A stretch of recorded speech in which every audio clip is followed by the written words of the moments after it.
Здравствуйте, уважаемые телезрители, сразу к срочным новостям. В то время, пока Америка пытается безуспешно колонизировать Марс и развивать космический туризм, наша российская космонавтика в очередной раз доказала, что равных в этой отрасли ей нет. Буквально пару минут назад с космодрома Байконур на орбиту стартовал космический аппарат Бидон-М2, на борту которого находятся, вы только вдумайтесь в эту цифру, 75 мышей и 1500 мух дрозофил. Так и хочется спросить, как тебе такое, Илон Маск? Но он вряд ли что-то ответит, так как в данный момент у него во рту находятся собственные локти, которые он кусает от зависти. А прямо сейчас у нас на прямой связи руководитель этого не имеющего аналогов проекта, старший научный сотрудник Российской академии КАЮК, в смысле наук, Анатолий Мухобоевич Мышеловкин. Здравствуйте, вы в эфире. Добрый день! Поздравляю всех россиян с этим поистине знаменательным событием.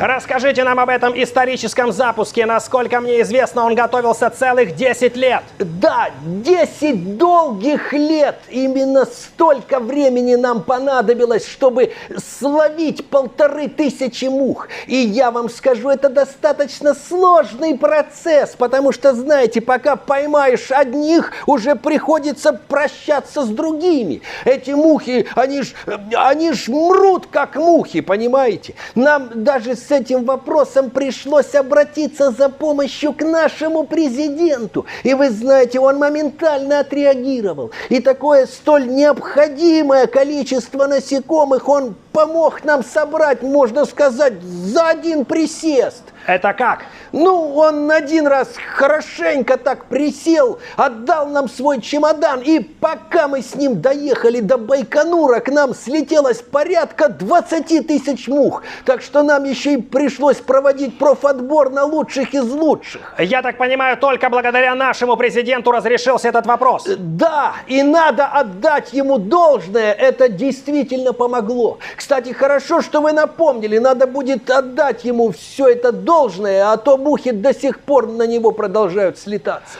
Понятно. Скажите, откуда взялась цифра именно 1500? Такая цифра появилась вследствие детального аналитического расчета наших авиаконструкторов. Вы же знаете, в каком состоянии находится сейчас Роскосмос, поэтому не факт, что ракета смогла бы долететь самостоятельно. А с помощью такого количества мух все-таки есть вероятность, что она хоть как-то дожужжит до орбиты.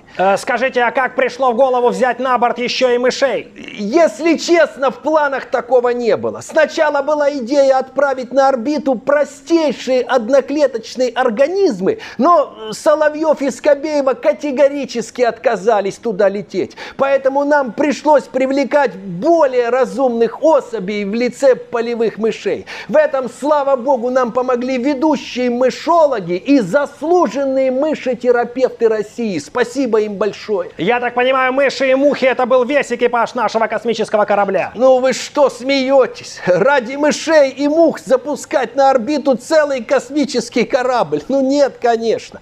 Там еще кабачки были. Ну и прочие овощи, семена и растения. Это, можно сказать, первая в мире межгалактическая летающая теплица с мышеходами и мухонавтами на борту. Своего рода орбитальный овощноев ковчег. Интересно, но как вам удалось договориться с кабачками, чтобы они согласились на этот экспериментальный полет? Если честно, это было сложно. Кабачки, знаете, такие себе овощи с гнильцой, как у нас говорят. Они категорически отказывались лететь в одном корабле с баклажанами, потому что те, видите ли, синие. Хрен не хотел лететь с редькой, потому что он, видите ли, не слаще. Сельдерей отказался находиться рядом с Пастернаком. Ну, понятное дело, тот же ему свои стихи постоянно читал, одни и те же по нескольку раз. Простите, но вы это сейчас все серьезно? Конечно! Не верите мне, можете спросить у картошки. Она все это видела своими собственными глазками. Мы, значит, в тот момент постояли, почесали репу. Репа ведь тоже летела на орбиту среди прочих овощей. И, значит, стали думать, что делать со всей этой руганью и постоянными спорами. Ну, слава богу, на корабле оказались еще и грибы. А грибы, как известно, размножаются спорами. И вот пока остальные овощи спорят, спорили между собой, грибы основательно размножились и всех наконец-то успокоили. То есть ради этого вам пришлось отправить на корабль дополнительно еще и грибы? Не совсем. Дело в том, что эта ракета была настолько старая, что грибы в какой-то момент сами там появились. А так как чистить от них весь корабль нам было впадлу, решили, что и они пусть тоже летят.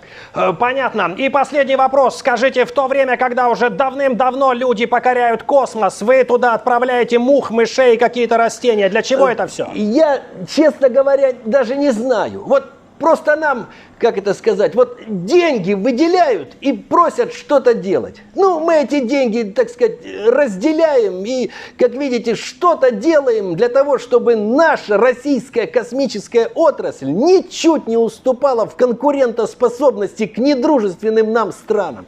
А теперь, извините, мне надо идти, у нас там просто новый кастинг на следующий полет. Мох с лишайником отбирать будем. До свидания.